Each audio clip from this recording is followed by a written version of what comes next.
नमस्कार, मैं कामनी शर्मा। आप देख रहे हैं न्यूज 22 इंडिया न्यूज चैनल। आइए नजर डालते हैं आज की मुख्य और ताजा खबरों पर। केरल के वायनाड लोकसभा सीट से पहली बार सांसद बनी कांग्रेस नेता प्रियंका गांधी का 13 दिसंबर 2024 दिन शुक्रवार का लोकसभा में भाषण क्या खूब वायरल हुआ। भाषण में संविधान, आरक्षण और जाति जनगणना का मुद्दा उठाया। भाषण सुन लोगों ने कहा, ये आवाज नहीं आंधी है, दूसरी इंदिरा गांधी है। उन्होंने संविधान को सुरक्षा कवच कहा। उन्होंने कहा, संविधान एक सुरक्षा कवच है, लेकिन सत्तारूढ़ पार्टी से तोड़ने की कोशिश कर रही है। अपने संबोधन में उन्होंने जवाहरलाल नेहरू का भी जिक्र किया। पहली बार संसद पहुंची प्रियंका गांधी ने कहा, लोकसभा चुनाव में बीजेपी की कम सीटों ने उसे अक्सर संविधान के बारे में बात करने के लिए मजबूर कर दिया है। उन्होंने कहा कि अगर लोकसभा चुनाव में बीजेपी का ये हाल नहीं हुआ होता तो संविधान बदलने का काम शुरू कर चुके होते। प्रियंका गांधी ने अपने भाषण में संबोधन में बीजेपी के साथ साथ प्रधानमंत्री मोदी को भी घेरा और कहा कि पीएम भारत का नहीं, संघ का संविधान समझते हैं। उन्होंने कहा, प्रधानमंत्री जी संसद में संविधान की किताब को माथे से लगाते हैं, लेकिन संबल, हाथरस, मणिपुर में जब न्याय की गुहार उठती है तो उनके माथे पर सिकन तक नहीं आती। शायद ये समझ नहीं पाए हैं कि भारत का संविधान संघ का विधान नहीं है। प्रियंका गांधी ने लेटरल एंट्री के सवाल पर भी सरकार को घेरा। फिलहाल ये मामला संयुक्त संसदीय समिति के पास विचाराधीन है, लेकिन उन्होंने कहा कि देश में आरक्षण को कमजोर करने की कोशिश है।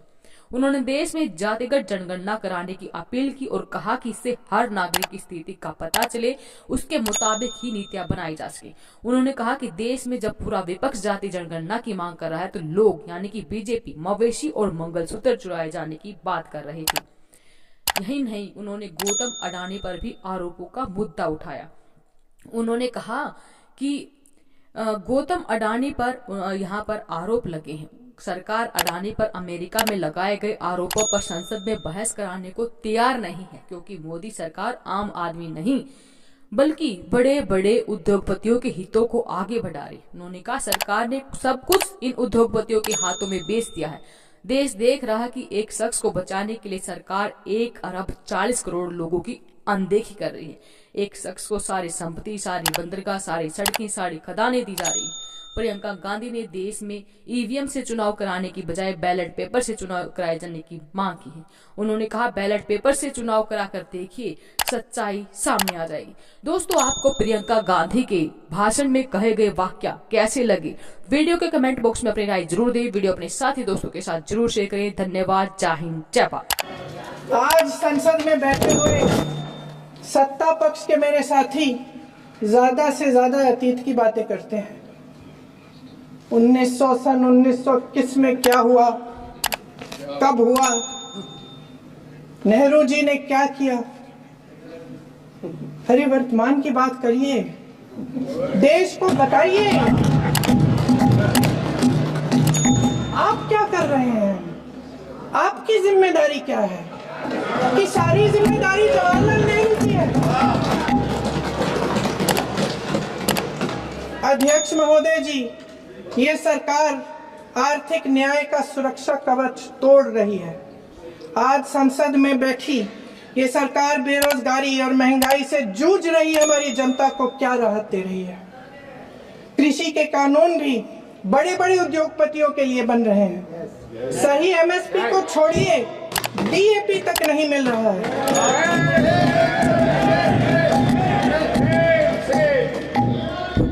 वायनाड से लेकर ललितपुर तक इस देश का किसान रो रहा है। आपदा आती है तो उसको कोई राहत नहीं मिलती। भगवान भरोसे है आज इस देश का किसान, उसको छोड़ दिया गया है। आज हिमाचल में देखिए, जितने भी कानून बने हैं वो सब बड़े बड़े उद्योगपतियों के लिए बन रहे हैं।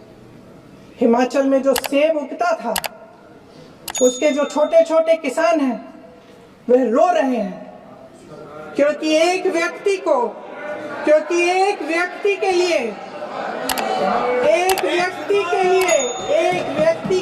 सब कुछ बदला जा रहा है। सुनने की हिम्मत रखो।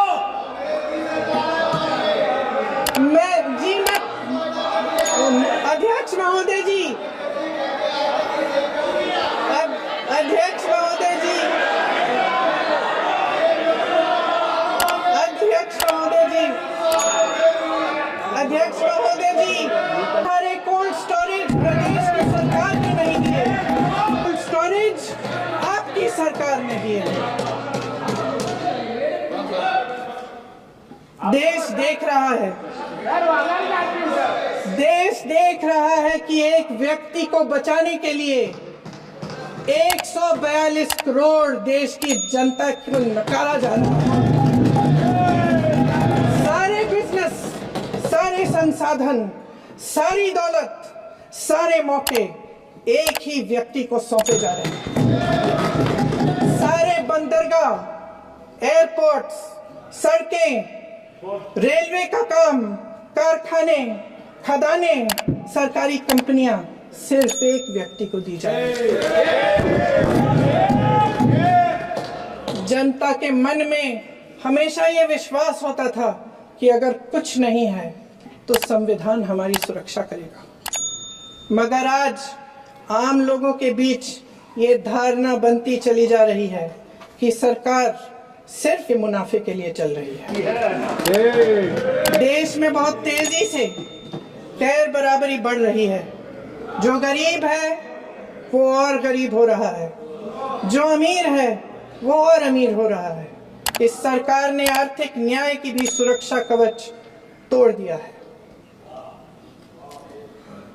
राजनीतिक न्याय की जब बात होती है, मेरे सत्ता पक्ष के साथी आज खड़े हुए और तमाम गिनती करने लग गए कि ऐसा हुआ वैसा हुआ 1975 में जो हुआ, तो सीख लीजिए ना, आप भी सीख लीजिए। आप भी अपनी गलतियों के लिए माफी मांग लीजिए। आप भी बैलेट पे चुनाव कर लीजिए, आप भी बैलेट पे चुनाव कर लीजिए।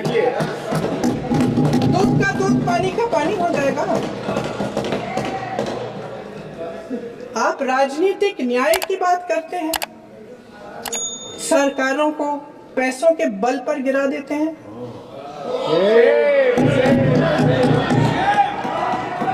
मेरा आग्रह है कि अपन संविधान में सकारात्मक जुड़े।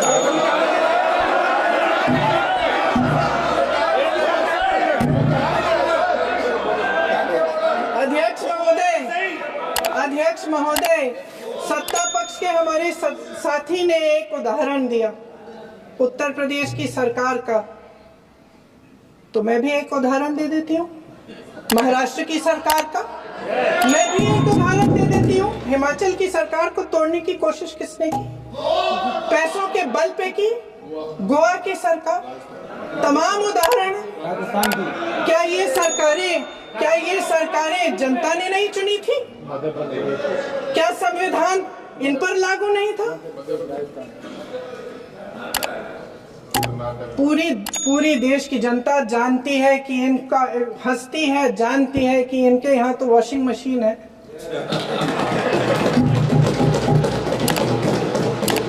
तो यहाँ से वहां जाता है, वो धुल जाता है। इस तरफ दाग, उस तरफ स्वच्छता। और मेरे कई ऐसे साथी हैं जो इस तरफ होते थे उस तरफ चले गए, मुझे दिख भी रहे हैं, वॉशिंग मशीन में शायद धुल गए हैं।